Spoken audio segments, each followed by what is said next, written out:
morning routine as a single mom. Pagi hari itu biasanya sibuk banget, cuci-cuci, beres-beres, dan menyiapkan materi pelajaran Emma. Pagi hari itu biasanya produktif banget, sampai kadang suka lupa waktu ya. Makanya saya suka banget siapin breakfast yang simple, enak, tapi tetap sehat. Nah, ini super bubur.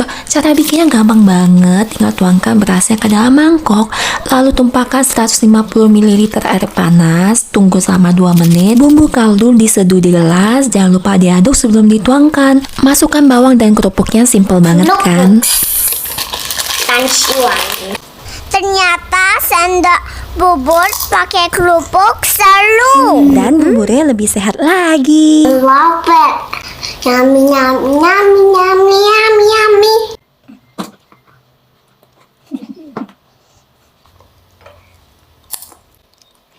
Done.